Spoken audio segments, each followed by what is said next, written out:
तर ओम साईराम मैत्रिणींनो, जयश्री फॅशन हबमध्ये मी जयश्री आपल्या सर्वांचं स्वागत करते। आणि आजच्या व्हिडिओमध्ये आपण बघणार आहोत शॉर्ट स्लीवची कटिंग कशा पद्धतीने करायची असते।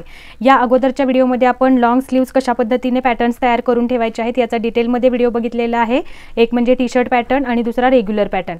तर हे दोन फर्म आपले तयार झालेले आहेत, पॅटर्न्स काढून ठेवलेले आहेत। आता हा तिसरा आहे जो आहे शॉर्ट स्लीव्समध्ये। तर शॉर्ट स्लीव्समध्ये बघा खालच्या बाजूला आता कॅप हाईट जेव्हा आपण आपल्याला बाहीची उंचीच नेमकी शॉर्ट स्लीव्स म्हणजे किती 3 किंवा 4 पर्यंत किंवा 2.5 पासून 2.5, 3, 4 या पद्धतीमध्ये आपल्याला शॉर्ट स्लीव्स घ्यायचे असतात। आणि शॉर्ट स्लीव्समध्ये आपण कॅप हाईट जेव्हा आपण नॉर्मली किती 4 घेतल्या होत्या मागल्या बाहींमध्ये, समजा आपण 4 घेतलं तर आपलं खाली अंतर इकडे काहीच राहणार नाही। तर अशा वेळेला आपल्याला हे कटिंग कशा पद्धतीने घ्यायचं आहे हे अगदी डिटेलमध्ये मी तुम्हाला समजावून सांगणार आहे। व्हिडिओ खूप इम्पॉर्टंट आहे, त्यामुळे शेवटपर्यंत बघा आणि या पद्धतीने असा पॅटर्न तुम्ही तुमच्या बरोबर काढून ठेवायचा आहे तुमच्याकडे। तर चला सुरुवात करूया। त्यासाठी आता स्लीव्हला सुरुवात करत असताना खालच्या बाजूनी एक लाईन ड्रॉ करून घ्यायची आहे। ही आपली बेसिक लाईन झाली। या लाईनच्या वरती आपल्याला उंचीचं मेजरमेंट घ्यायचं आहे। तर आता आपल्याला शॉर्ट स्लीव्समध्ये आपल्याला नॉर्मली उंची शॉर्ट स्लीव्हची किती असते तर साधारण 2.5 इंच, 3.5 इंच, 4 इंच या 4 पॅटर्नमध्ये असते। समजा आपल्याला 2.5 इंचाचीच बाही तयार व्हावी आहे, तर अशा वेळेला काय करतो आपण, त्याच्यामध्ये 1 इंच स्लीव्हच्या म्हणजे वरती अर्धा इंच शिलाई आणि खाली अर्धा इंच शिलाई असं पकडून 3.5 वरती मार्क करत असतो। तर चला आपण इथे 3.5 वरती मार्क करून घेऊया। या बाजूलाही एक 3.5 वरती पॉइंट मार्क करून घ्यायचा आहे आणि यानंतर ही लाईन आपल्याला इथे या पद्धतीने ड्रॉ करून घ्यायची आहे। आता यामध्ये बघा हे टोटल अंतर आपलं 3.5 आहे। ज्या वेळेला आपल्या बाहीची उंची 2.5, 3 पर्यंत असते त्यावेळेला आपल्याला कॅप हाईट ही 2.5 इंचांवरतीच मार्क करायची आहे, सगळ्यांसाठी कंपल्सरी असणार आहे। तर बघा इथे मी 2.5 वरती मार्क केलं, या बाजूला पण 2.5 इंचांवर एक मार्क केला आणि ही डॉटेड लाईन आपण इथे देऊन घेऊया। ही आहे कॅप हाईटची लाईन। त्याच्या अगोदर बघा आपल्याला हा पॅटर्न बनवतोय आपण, तर हा पॅटर्न आपल्याला 9 इंचमध्ये बनवायचा आहे। तर या बाजूने मी 9 इंचांवरती ही फोल्ड बाजू आहे, लक्षात ठेवा आपल्याला ही फोल्ड बाजू आहे आणि इकडची आहे ही ओपन बाजू आहे। तर ही लाईन मी इथे ड्रॉ करून घेते। बघा ही आहे ही ओपन बाजू आहे आणि इकडे आहे ही फोल्ड बाजू आहे। याच्यावरती आपण पहिल्यांदा काय केलं, सरळ एक लाईन घेतली, त्याच्यावरती उंचीचं मार्किंग केलं 3.5 वरती, त्यानंतर कॅप हाईटचं मार्किंग केलं, ते वरच्या बाजूनी खाली ही कॅप वरची बाजू आहे आपली आणि हा बॉटमचा घेर आहे म्हणजे बॉटम बाजू आहे। तर वरच्या बाजूनी 2.5 इंचांवर मार्क केलं आणि ओपन बाजूकडून 2 इंचांवर एक मार्क आपल्याला इथे करून घ्यायचा आहे। सेम काही आहेत गोष्टी त्या सेम असणार आहेत। इथं 2 इंचांवर एक मार्क करून घेतला, त्यानंतर आपल्याला या पॉईंटपासून या पॉईंटपर्यंत सेंटर करून घ्यायचं आहे। बघा या लाईनचा आपल्याला इथे सेंटर एक लाईन देऊन घेऊयात पहिले आणि या लाईनचा आपल्याला सेंटर काढून घ्यायचं आहे। सेंटर काढून घेतला त्यानंतर जी वरचा म्हणजे अर्धा आपला सेंटर निघलेला आहे तिथून वरच्या बाजूचा आपल्याला पुन्हा सेंटर काढून घ्यायचा आहे। इथे सेंटर काढून घेतला त्यानंतर सेंटरपासून वरच्या बाजूला आपल्याला अर्धा इंच घ्यायचं आहे। तर हे अर्धा इंच इथं आलेलं आहे आपलं आणि आता आपल्याला हे पॉइंट आहे ते जुळवून आपल्याला बाहीचा शेप तयार करून घ्यायचा आहे। तर यासाठी आपल्याला ही फ्रेंच कर्व उपयोगी पडणार आहे। बघा या पद्धतीने हा आणि हा शेप येईल या पद्धतीने आपण हे जॉईन करून घ्यायचं आहे। तर बघा हे दोन्ही पॉईंट जसे आपल्याला या एका ह्याच्यावरती घेता येतात त्या पद्धतीनं आपण हे देऊन घेऊयात। आपल्याला या बाजूनी खाली 0.7 इंचवर मार्क करायचं आहे। 0.7 वरती मार्क करून या 2 बरोबर हा पॉईंट आपल्याला इथे जोडून घ्यायचा आहे।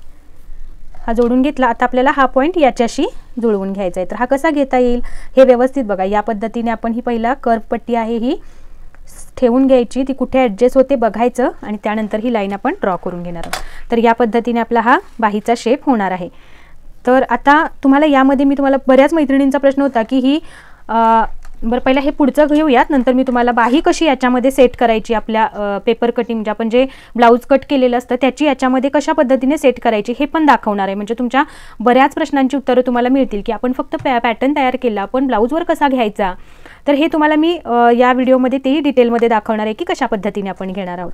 तर बघा इथे आता आपल्याला इथे किती अंतर राहिले आपलं, हे साधारण फक्त आपल्याला बघा अर्धा इंच अंतर आपलं खाली राहिलेलं आहे। तर आपल्याला इथे अर्धा इंच पुरणार आहे का, तर शिलाईमध्येच इकडं शिलाई किती करणार आणि राहणार किती तिथे अंतर आपलं, तर याच्यासाठी आपल्याला समजा 1.5 इंचपर्यंत जर अंतर आपल्याला खाली हवं असेल तर तुम्हाला इथे ते कशा पद्धतीने घ्यायचं आहे हेच मी तुम्हाला आज सांगणार आहे। तर बघा पहिल्यांदा आपण बाहीचं बघूयात आणि मग मी तुम्हाला त्याच्या वाईजच इथे फिटिंग कसं टाकायचं ते पण सांगते।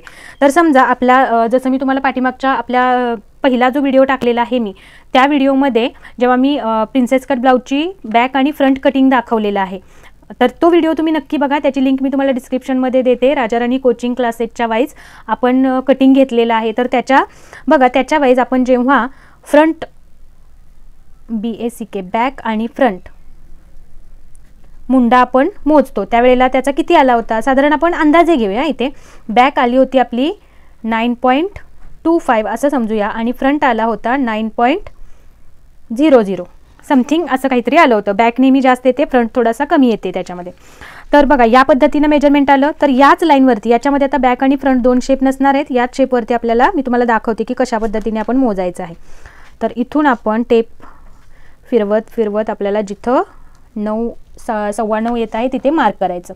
तर हे पहा इथे 9.15 आलं आणि फ्रंटचं आलेलं आहे 9 इंच. तर हे दोन्ही पॉईंट आपले इथं आले बरोबर. तर आता या दोन्हींचा आपल्याला सेंटर घ्यायचं आहे. सेंटर घेतला, जेव्हा आपण ब्लाऊज वाईज कटिंग करणार आहोत त्यावेळी ही पद्धत आपल्याला वापरायची आहे, हे लक्षात ठेवा. हा सेंटर आला. सेंटरपासून आतमध्ये आपल्याला 1.5 इंच घ्यायचं आहे, कारण हे 1.5 इंच आपण शिलाईसाठी घेतलेलं होतं, म्हणजे ब्लाऊजमध्ये घेत असतो 1.5 इंच बरोबर.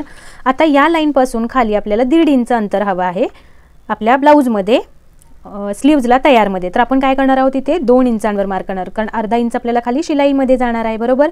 तर इथे 2 वरती मार्क केलं आणि या पॉईंटपासून खाली पण आपल्याला 2 इंचांवर मार्क करून घ्यायचं आहे. हे 2 पॉईंट आपल्याला मिळाले.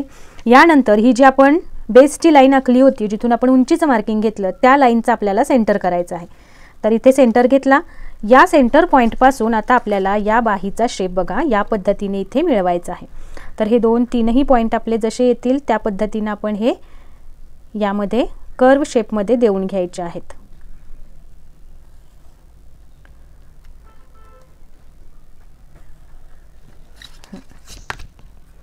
ओके, तर हे जसं आलेलं आहे त्या पद्धतीने आपण करून घ्यायचं आहे. आणि त्यानंतर आता आपल्याला या लाईनवरती आपल्याला दंडघेर जितका आपला आहे, आता समजा याच्यावरती आपला दंडघेर आपल्याला घेतला आहे आपण 6.5 इंच. तर 6.5 वरती मार्क केलं, ही जी आपली फिटिंगची लाईन आहे त्या लाईन बरोबर हा पॉईंट जोडून घ्यायचा आणि सेम 1.5 इंच पुढे मार्किंग करून त्याच्या 1.5 इंचांवर आपल्याला हा एक्स्ट्रा मार्जिनचं अंतर आहे ते जोडून घ्यायचं आहे. तर या पद्धतीने आपण हे म्हणजे आपल्या फॅब्रिकवर जेव्हा आपण घेणार आहोत तेव्हा या पद्धतीने आपण घेणार आहोत. आणि त्यानंतर बघा इथून असा हलकासा आपल्याला आतल्या बाजूचा शेप आपल्याला नंतर देऊन घ्यायचा आहे. तर हा इथून खाली येईल आणि इथूनही 1.5 इंच खालून येणार आहे आणि सरळ तो यामध्ये जुळवायचा आहे. सेंटरपासून 1.5 इंचांवर खाली यायचं आहे इथे आणि सेम याच पद्धतीने इथे जुळवायचा आहे. तर ही झाली आपली, हा शेप आहे तो आपण नंतर आपल्या ब्लाऊजवरच घ्यायचा आहे, फक्त आपण कट करताना कट करणार आहोत. ओके, हे मी तुम्हाला तुमच्या माहितीसाठी असावं की आतल्या बाजूचा शेप सुद्धा आपल्याला द्यायचा आहे म्हणून. तर आता आपण हे कट करून घेऊया.